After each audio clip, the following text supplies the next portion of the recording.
Hello everyone. आपका स्वागत है आपका अपना YouTube channel study for awareness में। आज हम लोग प्रीवियस ईयर में पूछे गए साइंस एंड टेक्नोलॉजी के क्वेश्चन का अध्ययन करेंगे और ये डीएलडी के क्वेश्चन है। प्रीवियस ईयर डीएलडी एग्जाम में पूछे गए क्वेश्चन है साइंस एंड टेक्नोलॉजी के। तो शुरू करते हैं दोस्तों। सबसे पहला क्वेश्चन है कि पौधों के नस्लों में सुधार करने का मुख्य लक्ष्य उत्पादित करना है, मुख्य लक्ष्य उत्पादित करना है। तो इसका आंसर हो जाएगा ये सभी।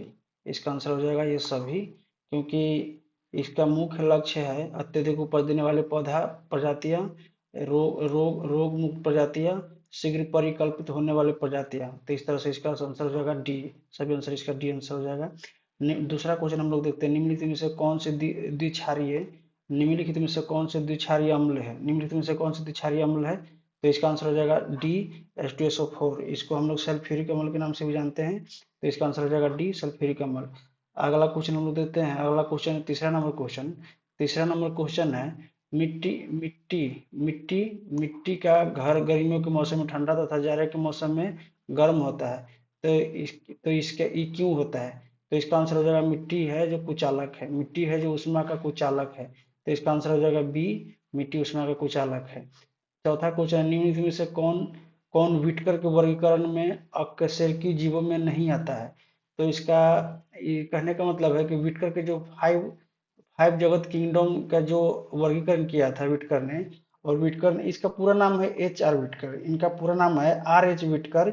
और इन्होंने फाइव जगत का जो फाइव फाइव किंगडम का जो वर्गीकरण किया था 1969 में इन्होंने प्रकाशन किया था। 1969 में इन्होंने किया था। और इसमें आता है मोनेरा, मोनेरा आता है, मोनेरा। उसके बाद से आता है प्रोटेस्टा, मोनेरा।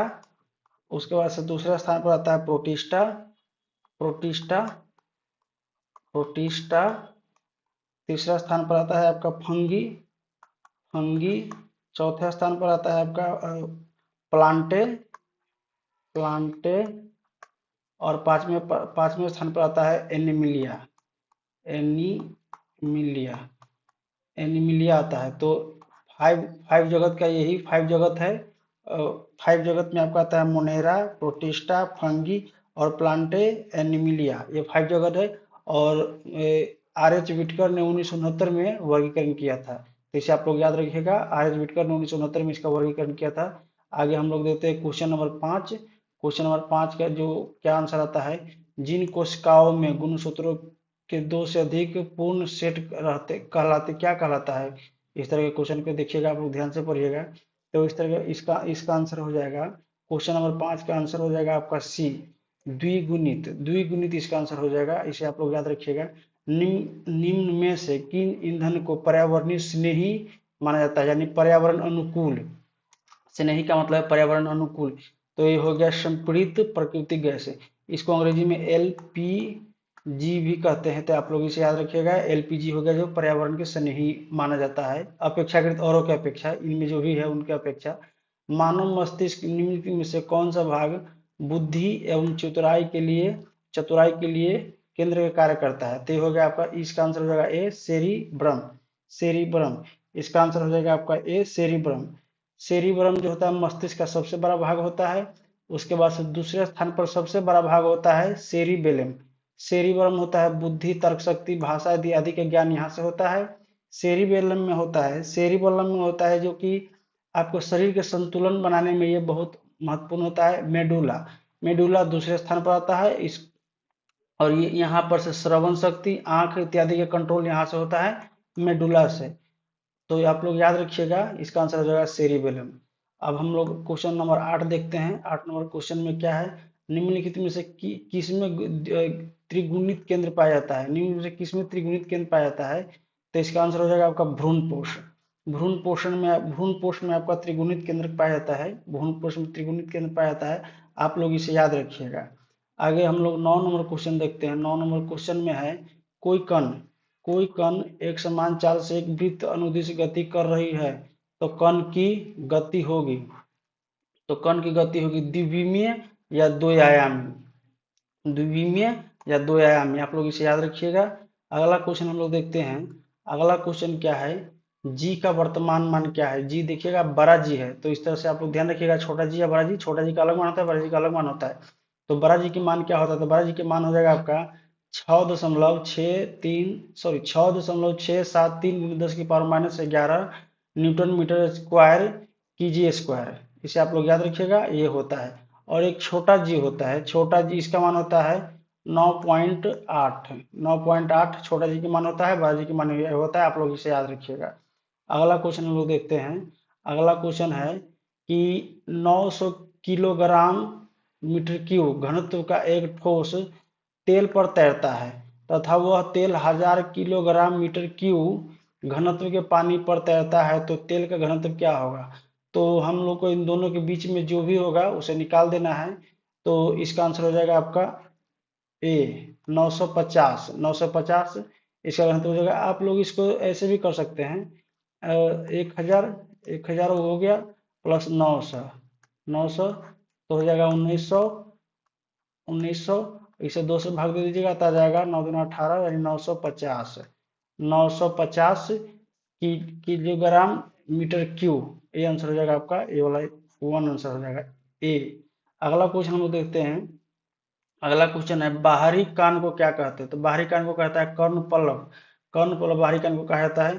13 नंबर क्वेश्चन में देखते, 13 नंबर क्वेश्चन में लिखा है इनमें से मिट्टी के कटाव का प्रमुख कारण क्या है, तो मिट्टी के कटाव का प्रमुख कारण है आपका सी जल। जल है जो मिट्टी कटाव का प्रमुख कारण है। 14 नंबर क्वेश्चन है पृथ्वी के वायुमंडल में कार्बन गैस की मात्रा कितनी है प्रतिशत में। तो हम लोग यहाँ याद रखेंगे कि इसका आंसर होगा 0.03। एग्जैक्ट में 0.036 होता है। तो यहाँ पर ए आंसर पिछला बार प्रीवियस क्वेश्चन में इसका आंसर ये दिया हुआ था, हालांकि यहाँ पर 2 जीरो ज्यादा लग गया है। तो इसका आंसर होता है ये होगा, ये है इसका आंसर, जो सेट में भी दिया हुआ ये आंसर है। और कहीं कहीं आप लोग ये भी याद रखिएगा 0.04, ये भी याद रखिएगा, ये भी आंसर देता है कहीं कहीं। तो कहीं कहीं ये भी देता है और कहीं कहीं ये भी देता है। तो आप लोग अपना बुद्धि विवेक से आंसर कीजिएगा किसी भी एग्जाम में, ध्यान से रखिएगा। चलिए हम लोग आगे देखते हैं क्वेश्चन नंबर 15। 15 क्वेश्चन है प्रथम पृथ्वी सम्मेलन का आयोजन कहाँ किया गया था। प्रथम पृथ्वी सम्मेलन का आयोजन किया गया था, प्रथम पृथ्वी सम्मेलन का आयोजन किया गया था रियो डी जेनेरियो में। प्रथम पृथ्वी सम्मेलन का आयोजन किया गया था रियो डी जेनेरियो में, इसे आप लोग याद रखिएगा। और प्रथम हो गया रियो डी जेनेरियो, प्रथम कब हुआ था, तो 1992। 1992। दूसरा हुआ था 2002, 2002। और ये हो गया जोहान्सबर्ग में, जोहान्सबर्ग में हुआ था। और तीसरा हुआ था, आप लोग याद रखिएगा इसे, तीसरा हुआ था 2012 में। और ये भी हुआ था रियो में, ये भी रियो में हुआ था। तो ये अब इसका आंसर हो जाएगा ए, इसे आप लोग ध्यान रखिएगा। दोस्तों मैं एक्स्ट्रा फैक्ट बताते चलूंगा जिससे आप लोग को और जानकारी मिलेगा। तो आगे क्वेश्चन हम देखते हैं। 16 नंबर क्वेश्चन है, 16 नंबर क्वेश्चन है सलाल जल विद्युत परियोजना भारत के किस राज्य में या किस केंद्र शासित प्रदेश में है। सलाल जल विद्युत परियोजना बहुत ही एमबीबीआई क्वेश्चन है, इसका आंसर हो जाएगा डी। सलाल जल विद्युत परियोजना ये जम्मू कश्मीर में है। और इसे एक फैक्ट इसके याद रखिएगा कि ये चिनाब नदी पर है, चिनाब नदी पर है, ये याद रखिएगा। 1970 में यह काम करना शुरू किया था, ये भी याद रखिएगा। और ये 690 मेगावाट का है, तो ये भी याद रखिएगा। इतना फैक्ट आप इसके साथ याद रखिएगा सलाल जल विद्युत परियोजना के साथ, ये जम्मू कश्मीर में है। नेक्स्ट हम लोग क्वेश्चन देखते हैं। नेक्स्ट क्वेश्चन हो गया आपका 17 नंबर, सॉरी हाँ 17 नंबर क्वेश्चन है। 17 नंबर क्वेश्चन का आंसर हो जाएगा सी। प्रतिरोध का सूत्र होता है आर बराबर वी बाई आर बराबर वी बाई आर आई, तो ये आप लोग याद रखिएगा, ये प्रतिरोध का सूत्र होता है। आगे नेक्स्ट क्वेश्चन हम लोग देते हैं स्विच। स्विच जो हमारे पंखा बल्ब घरों में लगाए जाते हैं, स्विच कहाँ पर लगाए जाते हैं, तो स्विच हमेशा गर्म तार में लगाया जाता है। मान लेते हैं एक हो गया ठंडा तार, ये हो गया गर्म तार। तो हमेशा इस पथ में लगाया जाता है स्विच, गर्म तार में स्विच लगाया जाता है। 19 नंबर क्वेश्चन है, 19 नंबर क्वेश्चन है सरल सूक्ष्मदर्शी में किसका उपयोग किया जाता है, तो सरल सूक्ष्मदर्शी में आपका प्रयोग किया जाता है उत्तल लेंस का। सरल सूक्ष्मदर्शी में उत्तल लेंस का प्रयोग किया जाता है, आप लोग इसे याद रखिएगा। नेक्स्ट हम लोग देखते हैं, अब हम सेट नंबर 2 देख रहे हैं। हम लोग एक सेट में लगभग 20 क्वेश्चन होता है, तो इसमें 19 क्वेश्चन था, एक छूट गया था, नहीं आया, नहीं मिल पाया है।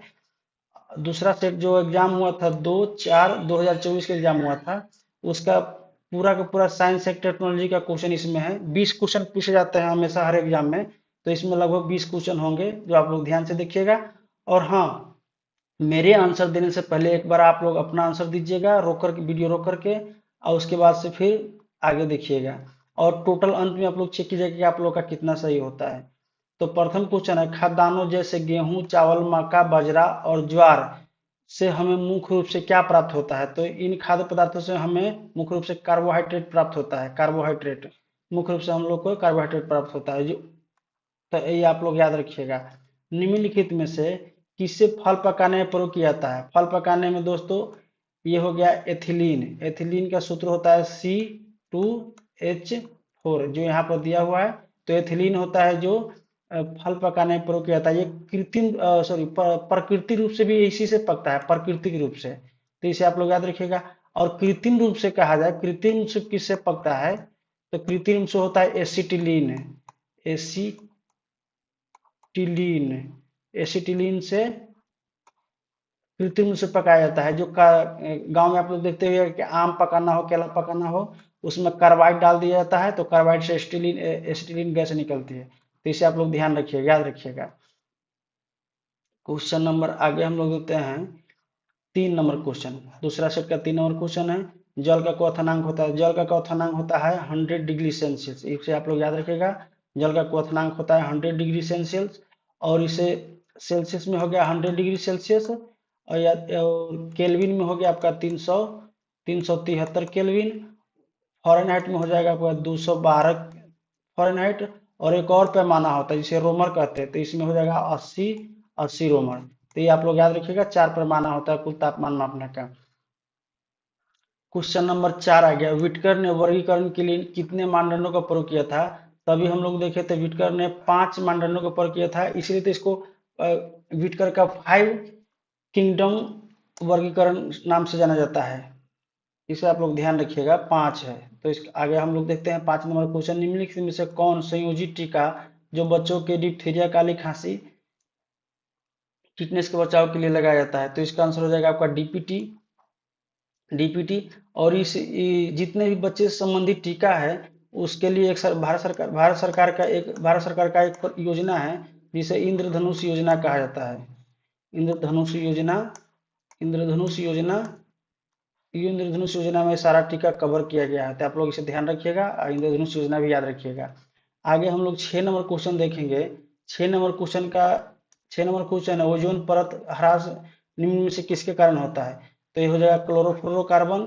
इसे आप लोग याद रखिएगा। और एक बात और, ओजोन दिवस 16 सितंबर को मनाया जाता है। 16 सितंबर को ओजोन दिवस मनाया जाता है। 16 सितंबर को ओजोन दिवस मनाया जाता है, इसे आप लोग याद रखिएगा। उसके बाद ओजोन ओजोन पर सबसे पहला सम्मेलन हुआ था Vienna. Vienna Vienna convention. Vienna convention हुआ था सबसे पहले। ये हुआ था 1985 में। वियना कन्वेंशन 1985 में हुआ था।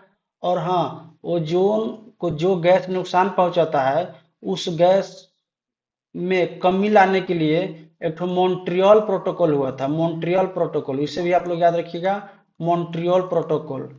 समझे? तो इसे आप लोग याद रखिएगा। ये एक्स्ट्रा फैक्ट मैं आपको बताते चलूंगा जो आपके एग्जाम के लिए बहुत लाभदायक होगा।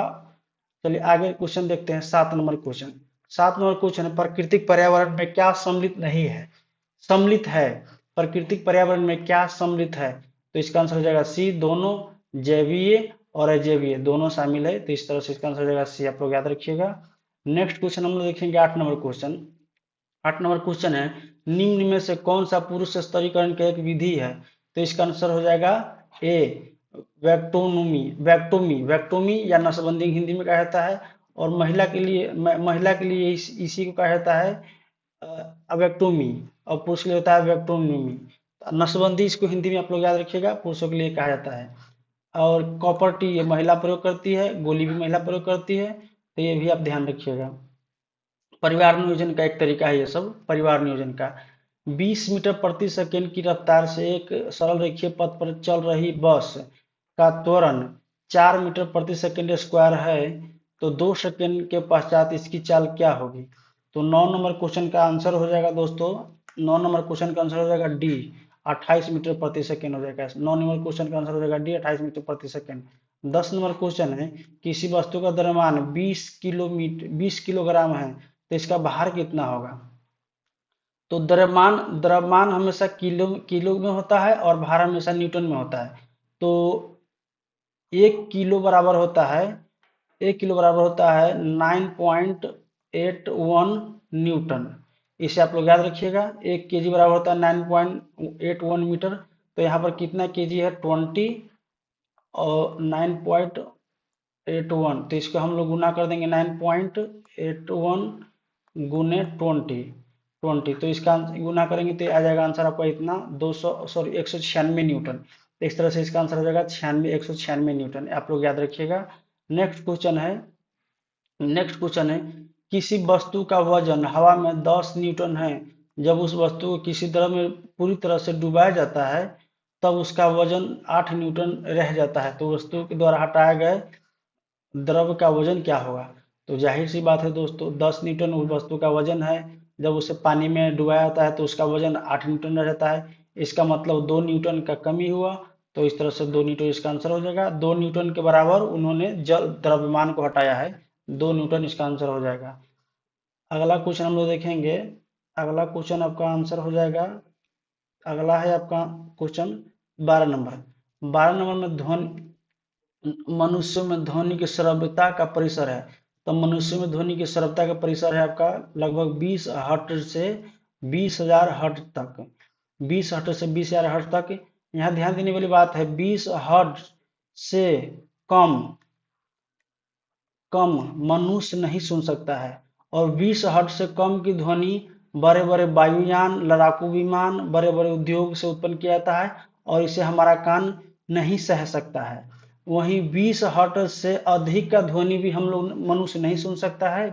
20,000 हर्ट्ज से अधिक का ध्वनि भी मनुष्य नहीं सुन सकता है, क्योंकि इसे कुछ जीव ही सुन सकता है, जैसे कि चमगादड़ हो गया, डॉल्फिन हो गया, उसके बाद से डॉग हो गया या कैट हो गया। ये कुछ जीव होता है जो सुन सकते हैं 20,000 हर्ट्ज से अधिक की ध्वनि। तो इसे आप लोग याद रखिएगा, 20 हर्ट्ज से लेकर के 20 हर्ट्ज तक के ध्वनि को मनुष्य सुन सकते हैं, महसूस कर सकता है। नेक्स्ट क्वेश्चन हो गया 13 नंबर। उत्पत्ति के आधार पर संसाधनों को कितने भागों में बांटा जा सकता है। 13 नंबर क्वेश्चन का आंसर हो जाएगा दोस्तों बी। उत्पत्ति के आधार पर संसाधनों को 2 भागों में बांटा जा सकता है, और इसका आपका आंसर हो जाएगा 13 नंबर का बी। और दो दो भाग इसका आपको मैं बताता हूँ कौन कौन सा 2 भाग है। एक हो गया आपका जैविक जैविक और दूसरा भाग है अजैविक। अजैविक, तो इस आप लोग इसे याद रखिएगा, जैविक अजैविक होता है 2 भाग। चलिए क्वेश्चन नंबर हम लोग 14 देखते हैं। 14 में क्या लिखा हुआ है, पृथ्वी के वायुमंडल में पाई जाने वाली गैसों में से नाइट्रोजन की मात्रा कितनी है। तो इसका आंसर हो जाएगा डी, 78% है दोस्तों लगभग नाइट्रोजन। पृथ्वी में नाइट्रोजन की मात्रा कितनी है, सॉरी प्रतिशत नहीं है, ये लगभग भार में दिया हुआ है, भार में। तो 0.78% है भार में। पृथ्वी के कुल वायुमंडल में भार में इसका इतना योगदान है, 0.7808%। तो इसका आंसर हो जाएगा डी, आप लोग इसे याद रखिएगा। 14 नंबर क्वेश्चन का आंसर हो गया डी। तो आगे हम लोग देते हैं 15 नंबर क्वेश्चन। 15 नंबर क्वेश्चन में प्रथम पृथ्वी सम्मेलन का आयोजन कब किया गया था। तो हम लोग पिछले ही सेट में देखे थे कि प्रथम पृथ्वी सम्मेलन का आयोजन 1992 में किया गया था। कहाँ किया गया था, रियो में। और दूसरा पृथ्वी सम्मेलन हुआ था 2002 में। कहाँ हुआ था, तो जोहान्सबर्ग में। तो आप लोग इसे याद रखिएगा। और तीसरा हुआ था 2012 में। तीसरा हुआ था 2012 में। और कहाँ हुआ था, तो वो भी हुआ था रियो में। ये भी आप लोग याद रखिएगा। 16 नंबर क्वेश्चन हम लोग देखेंगे। 16 नंबर क्वेश्चन है, तापीय ऊर्जा के उत्पादन में किस पदार्थ का प्रयोग किया जाता है। तो यहाँ पर इसका आंसर हो जाएगा बी, बहुत इजी क्वेश्चन है, कोयला को तापीय ऊर्जा के प्रयोग में प्रयोग किया जाता है। हम लोग क्वेश्चन नंबर 17 देखेंगे। 17 नंबर क्वेश्चन है, विद्युत ऊर्जा का वाणिज्यिक इकाई क्या है? विद्युत ऊर्जा का वाणिज्यिक इकाई क्या है? तो विद्युत ऊर्जा का वाणिज्यिक इकाई होता है किलोवाट घंटा। किलोवाट घंटा होता है विद्युत ऊर्जा का वाणिज्यिक इकाई, और इसे ही आम बोलचाल में यूनिट यूनिट के नाम से जाना जाता है। तो ये एक यूनिट बराबर 1 किलोवाट घंटा। तो इसका आंसर हो जाएगा आपका सी। ये आप लोग याद रखिएगा। क्वेश्चन नंबर 18 हम लोग देखते हैं, दाढ़ी बनाने में किस प्रकार का दर्पण का प्रयोग किया जाता है? तो यहाँ हो जाएगा अवतल दर्पण। दाढ़ी बनाने में अवतल दर्पण का प्रयोग किया जाता है क्योंकि ये आवर्धित कर देता है, बड़ा करता है किसी भी वस्तु को। तो इसका आंसर ये हो जाएगा। उत्तल दर्पण का प्रयोग किया जाता है बैक मिरर के रूप में, गाड़ी गाड़ी गाड़ी पर लगाया जाता है और पीछे की वस्तु देखने के लिए। ये ये कम जगह में बहुत सारा चीज दिखाता है, इसलिए इसका बैक मिरर प्रयोग किया जाता है। और समतल दर्पण तो हम लोग जानते हैं कि अपना चेहरा देखते हैं, चेहरा देखना होता है तो समतल दर्पण का प्रयोग किया जाता है। अब हम लोग सेट नंबर 3 देखेंगे। प्रत्येक सेट में 20 क्वेश्चन पूछे जाते हैं एक्चुअली एग्जाम में। हालांकि यहाँ पर कुछ एक दो क्वेश्चन कम है जो नहीं मिला है, आंसर ही नहीं मिला था उसका, इसलिए उसको छोड़ दिया गया है। तो ये प्रिंटिंग गलत है, इसका 2024 हो जाएगा। तो इसे आप लोग ध्यान रखिएगा। नीम का उपयोग एक प्राकृतिक कृमिनाशक के रूप में किया जाता है। तो नीम का उपयोग प्राकृतिक कृमिनाशक के रूप में क्यों किया जाता है, इसमें क्या पाया जाता है? तो इसका आंसर हो जाएगा ए, नीम के सत्व यानी रस में अजाडिक्टिन नामक तत्व पाया जाता है, जो कि एंटीफिडेंट कंपाउंड की भांति कार्य करता है। तो आप लोग इसे याद रखिएगा, इसका आंसर ये हो गया। आगे हम लोग क्वेश्चन नंबर 2 देखते हैं। 2 नंबर क्वेश्चन जो है इस प्रकार है, सामान्य अम्ल की उपस्थिति में फेलोफ्लेथिन का रंग होता है, रंग कहलाता है, रंग रहता है, क्या होता है? रंग तो रंग होता है रंगहीन। फेलोफ्लेथिन के का रंग रहता है रंगहीन। रंगहीन, इसका आंसर हो जाएगा बी। 2 नंबर क्वेश्चन का आंसर हो जाएगा बी, आप लोग याद रखिएगा। अब हम लोग 3 नंबर क्वेश्चन देखेंगे। 3 नंबर क्वेश्चन में क्या है, तो इसमें सॉरी 3 नंबर क्वेश्चन कहाँ गया, यहाँ है। 3 नंबर क्वेश्चन में है, निम्नलिखित तत्वों के वर्गीकरण का वर्तमान में से क्या आधार है? तत्वों का वर्गीकरण का वर्तमान आधार है यहाँ पर बी, परमाणु संख्या। तत्वों का वर्गीकरण का वर्तमान आधार है परमाणु संख्या। अभी हम लोग वर्तमान में कितने तत्व के खोज की जा चुकी है? तो 118। इसे आप लोग याद रखिएगा, 118 तत्व की खोज की जा चुकी है। आगे हम लोग देते हैं क्वेश्चन नंबर 4। क्वेश्चन नंबर 4 है, निम्नलिखित में से अधिक संयुक्ता वाले तत्व कौन सा है? अधिक संयुक्ता वाला तत्व कौन सा है? तो 4 नंबर क्वेश्चन का हो जाएगा आंसर आपका सी, एक से अधिक। एक से अधिक इसका सही आंसर है, यानी आयरन भी है, कॉपर भी है। ये सब आप लोग याद रखिएगा। क्वेश्चन नंबर 5, निम्नलिखित में से कौन एकल झिल्ली से घिरा हुआ है? एकल झिल्ली से घिरा हुआ है लाइसोसोम। लाइसोसोम, इसे आत्महत्या थैली भी कहा जाता है। ये हमारे शरीर में बहुत महत्वपूर्ण सेल कोशिका का भाग होता है लाइसोसोम, इसे आप लोग याद रखिएगा। क्वेश्चन नंबर 6, पत्ती के किनारे पानी के बूंदों के रूप में निकलना कहलाता है। तो ये होता है बिंदु श्रावण। बिंदु श्रावण आप लोग याद रखिएगा। क्वेश्चन नंबर है आपका 7, कीटनाशक आमतौर पर किस पर कार्य करता है? कीटनाशक आमतौर पर किस पर कार्य करता है? तो ये हो जाएगा तंत्रिका तंत्र।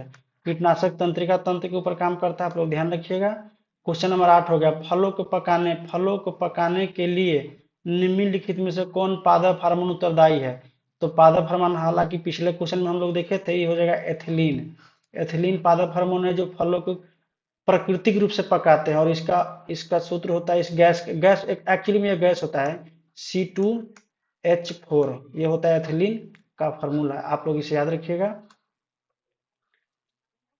On the origin of species, on the origin of species नामक बुक किसने लिखा है? वीवीआई क्वेश्चन है ये, वीवीआई क्वेश्चन है, आप लोग इसे याद रखिएगा। ये हो गया डार्विन।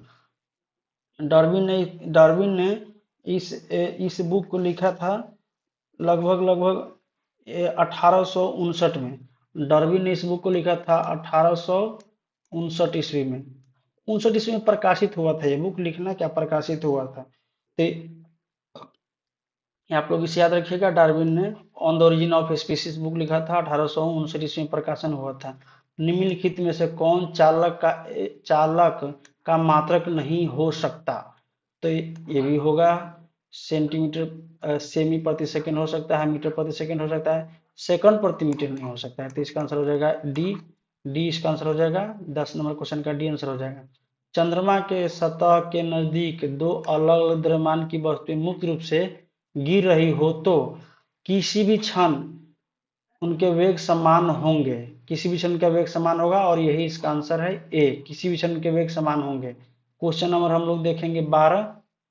12 नंबर क्वेश्चन है, एक पारा बैरोमीटर में यदि पारायुक्त ट्यूब में पारामीटर ऊपर चढ़े तो क्या होगा। पारामीटर ऊपर चढ़े तो इसका आंसर हो जाएगा 12 का आंसर हो जाएगा आपका ए, पारा स्तंभ की ऊर्ध्वाधर ऊंचाई घटेगी। पारा स्तंभ की ऊर्ध्वाधर ऊंचाई घटेगी, तो इसका आंसर हो जाएगा ए। आप लोग इसे ध्यान रखिएगा। क्वेश्चन नंबर हो जाएगा 13। 13 नंबर क्वेश्चन देखते हैं, ध्वनि तरंगे सबसे तीव्र गति से कहाँ गमन करती है। तो इसका आंसर हो जाएगा ठोस में। ये आसान क्वेश्चन है। ठोस में सबसे कम स्पीड किस में है, तो द्रव गैस में है। सबसे कम स्पीड गैस में, और उसके बाद ठोस के बाद से होता है द्रव में। तो यानी हो गया प्रथम स्थान पर ये हो गया, दूसरे स्थान पर ये हो गया, और तीसरे स्थान पर ये हो गया आपका गैस। सबसे कम स्पीड गैस में होता है।